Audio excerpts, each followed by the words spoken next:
السلام عليكم ورحمة الله تعالى وبركاته. واش راكم البنات؟ ان شاء الله تكونوا كامل بخير وعلى خير. مرحبا بكم اليوم في قناتي ابداعي في بيتي لتعليم الخياطة. رايحين اليوم نفصلوا مع بعضنا ليكات تاع طفلة عمرها 12 سنة. عندي اللي راح نفصل كتان كما راكم تشوفوا. رايحين الدرس اللي قريناه تاع الغانغو. عندي لهنا الاطار تاعي نرسمو 22 سنتيم. تهزي الطول عليها دورة صدر تقسيم 4 زائد 2، ولا ما عرفتيش هزي الليكات تاعها. عندي الطول تاع الليكات تاعي 60 سنتيم. عندي لهنا الرقبة نديروها 7 سنتيم. رايحين نهبطو من 10 حتى ل 12 سنتيم. نديرو المربع تاع المستطيل تاعنا هكذا، نطلعو لهنا ب2 سنتيم. ولا هنا البنات الطابق انا عطيت لكم الجدول تاع الطابق اللي انا في عمر 12 سنه. رايحين الطابق تاعنا رايحين نهبطوا ليه ب 17 سنتي يجينا مليح. عندي لهنا نوصل من النقطه هذه لهذه نديروا الخط تاعنا، ندخلوا لنا من 1 سنتيم من 1 سنتيم ونحرفوها بهذه الطريقه. لهنا الرقبه تاعي راح نعدلها من 2 سنتيم حتى لل10 نحرفوها بهذه الطريقه. عندي لهنا البنات راح نخرج ب10 سنتيم، راح نديرها لاستيك. ولا هنا ثاني الكتف راح ثاني نطلعوه ب10 سنتيم. عندي لهنا راح نقيسوا عرض الزنده تاعنا لهنا، راح نديرها لا طويله حتى للمرفق. راح نقيسوا المرفق العرض تاع المرفق تاعنا تاع الطفله اللي قست عليها. انا قست لهنا عندي 37 سنتيم، ونديروا العرض تاع المرفق تاع الطفله اللي راح نهزوه ونوصلوا النقطه تاعنا هكذا. عندي لهنا ثاني راح ندير لها فولون تاع الكلوش. راح نخرج ب10 سنتيم، من 10 حتى 15 سنتيم. تخدمي ديال البوندا راح تشوفيها من بعد معنا كيف راح نفصلوها. عندي لهنا المنتصف تاع الليكات راح ندخلوا ب2 سنتيم ونخرجوا لهنا 2 سنتيم تاع الليكات.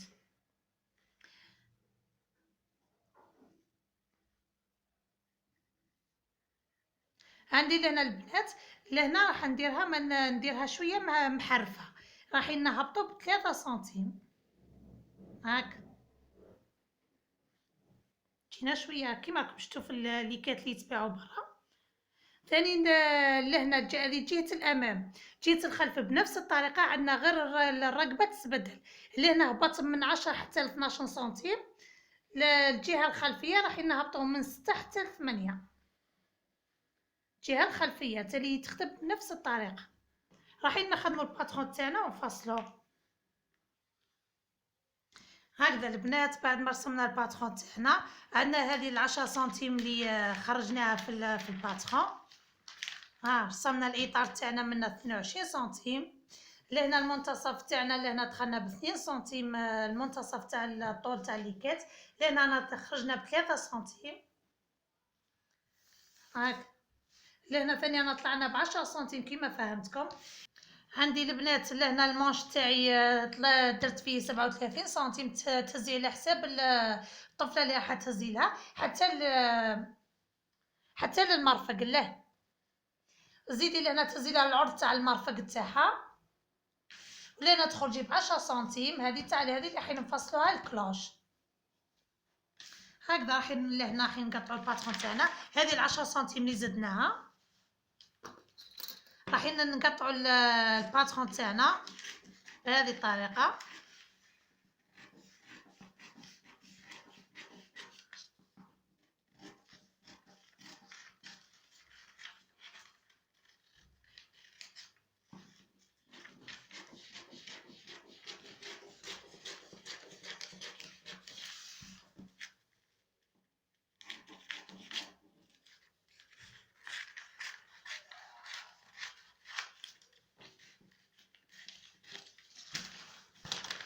هذا جهة الأمام.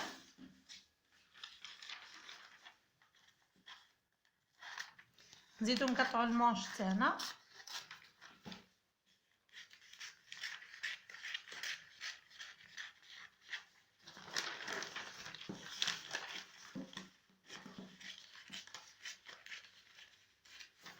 هذا المونش وهذا حين نفصلوه كلوش.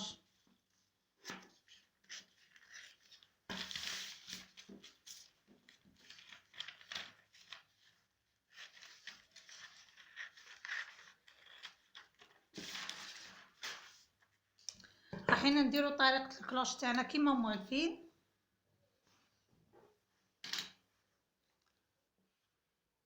تقيسي كل 2 سنتيم تقطعيها.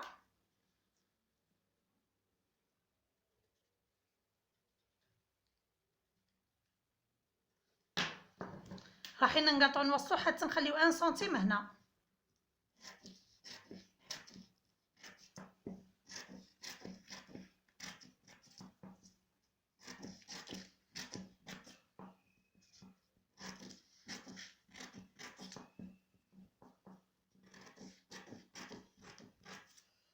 رايحين نحلو هكذا ونفصلو الكلوش تاعنا. هكذا البنات عندنا لهنا متر من القماش مطبق بجهة الطول. ها الحاشية على الحاشية. رايحين نطبقوا الحاشية هذه هكذا البنات نلصقوه بالزيبان كما راكم تشوفوا. رايحين نخليو 1 سنتيم تاع الخياطة ونقطعو.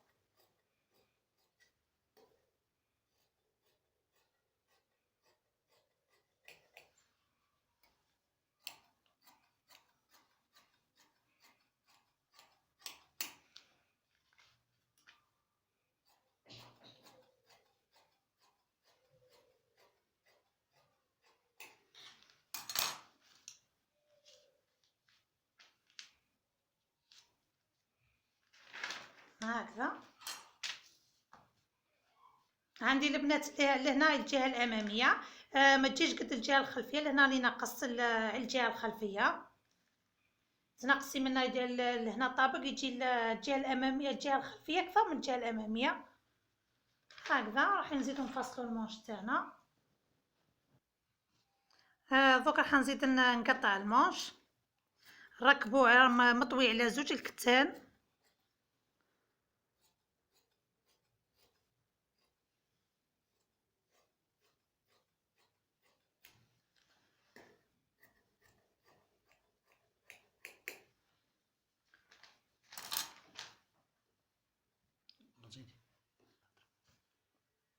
هكذا البنات لهنا اللي يفضل لنا لي شيت اللي يفضلوا رايحين نفصلوا به الكلوش. ها لهنا مطوي على 2.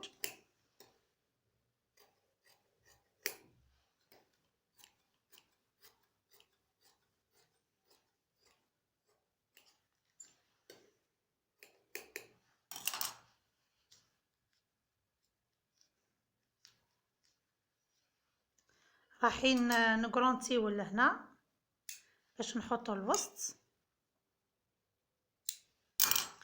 هكذا. بعد ما فصلناهم رايحين نجملوهم في الذراعين.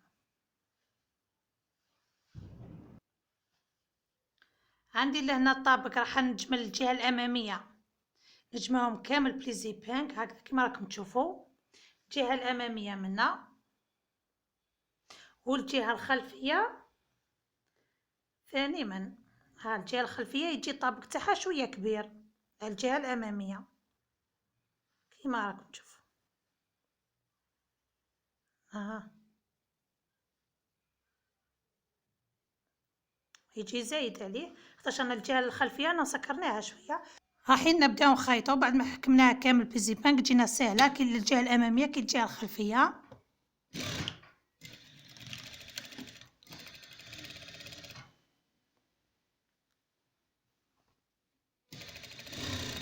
رايحين نخيطو الجويه الرابعه تاع الطابق.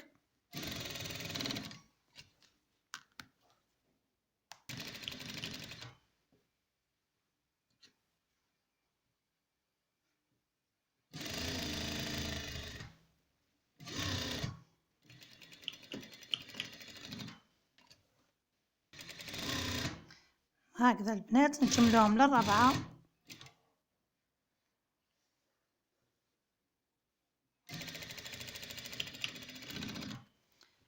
كي تفصلوها بالباسبور تجيكم سهله.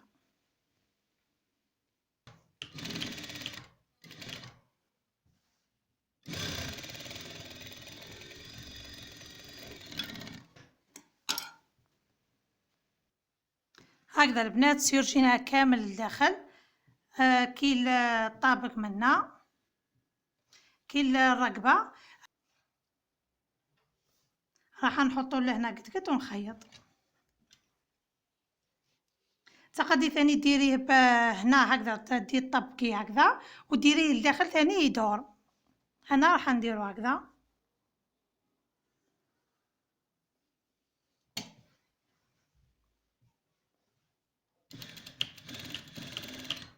ثبتي الخياطه تاعك وتكمشي هكذا تجبدي مليح لاستيك تاعك.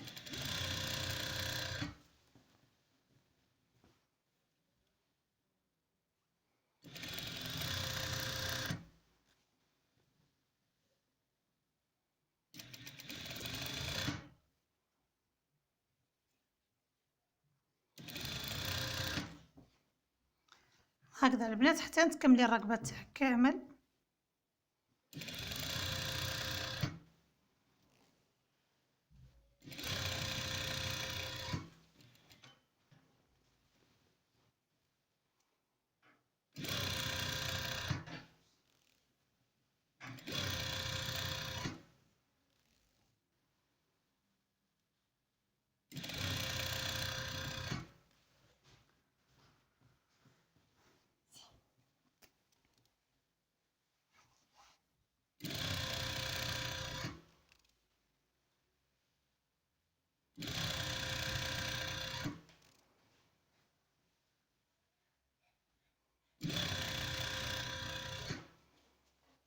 هكذا البنات هاي 70 سنتيم شحال فضل لي منها يعني كذا ثبتوا الخياطه تاعنا.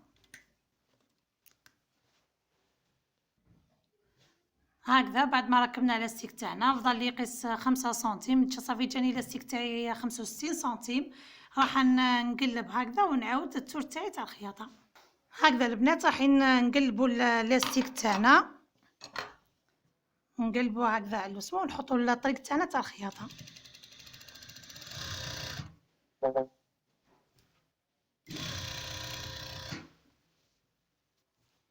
نحطوا الخياطه فوق السيرجي قد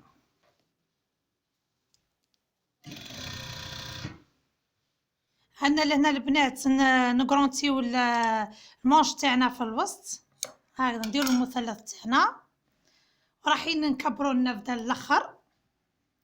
نبذه تكون كبيره ونديروا طريق تاع خياطه بهذه الطريقه باش يجينا داك التكماش هكذا. ونبدا نجبد في الخيط. نجبد الخيط وندز في الكتان هكذا حتى نديرو قد المروحه هذيك يولي عندنا المونش لهنا صغير.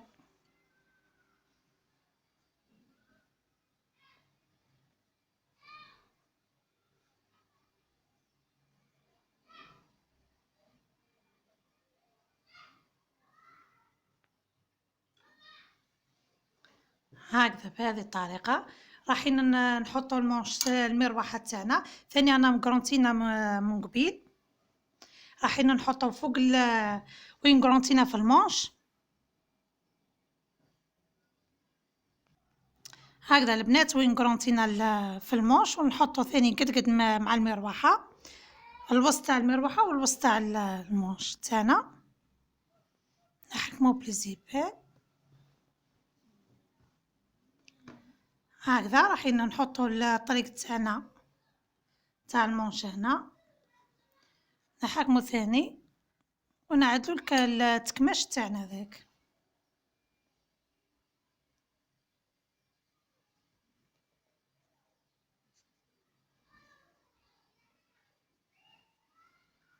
هكذا البنات. نصغر النبتة، نعدلو التكماش مليح، نصغر النبتة تاع الماشينة، وراحين نديرو طريق تاع الخياطة بعد ما ختمنا التكماش هذا مليح هاك.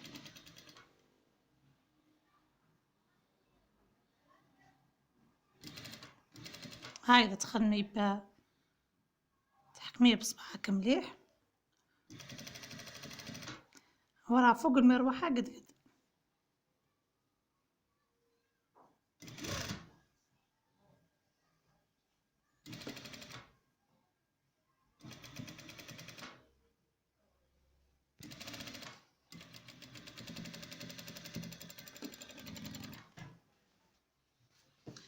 هكذا بهذه الطريقة. وراح نجمل المونش تاعي.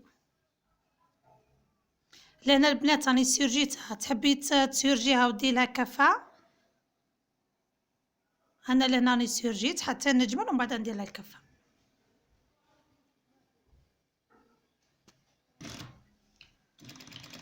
راح نجمل المونش تاعي من على الجوانب.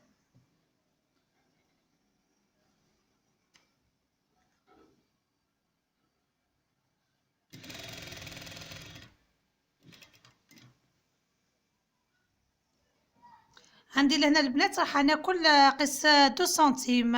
قبيله في الباترون ما كليتش لهنا في الخياطه، لهنا في المونش راح ناكل اللي تكون بنتها شويه سمينه معليش ما تقدر ما تاكلش. انا بنتي شويه ضعيفه راح ناكل 2 سنتيم. ها شوفوا معايا بهذه الطريقه، ونقص نروح ديريكت للطابق هاك كما بينتكم في الدرس تاع السروال ناكلو 1 سنتيم 2 سنتيم.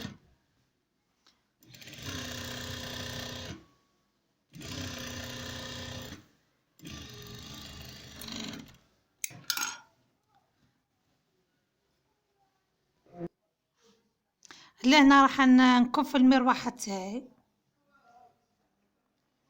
كما فهمتكم، نحطو قد على السيرجي. لهنا الكفه راح تكون رقيقه هاك قيس نص سنتيم هكذا فوق السيرجي قد تحطي البراد تاعك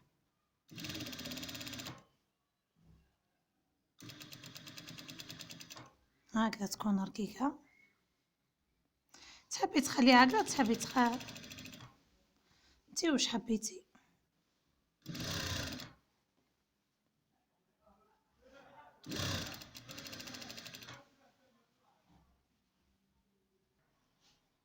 هكذا البنات تكملي تكفيها بهذه الطريقه قيس نص سنتيم، تقلبي قد على السيرجي وديري الطريق تاعك.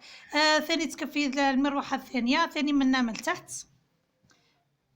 على السيرجي قد وتكفيها هكذا البنات. بعد ما خيطناها وشفتوا طريقه التفصيل تاعها والخياطه، ان شاء الله تنال اعجابكم. لهنا البنات درت لها الطريق تاع لاستيك، قص لهنا 10 سنتيم حتى 15 سنتيم تقيسيه على حساب بنتك، وديري الطريق تاع لاستيك ثاني تصيريه شويه كيما راك تشوفي.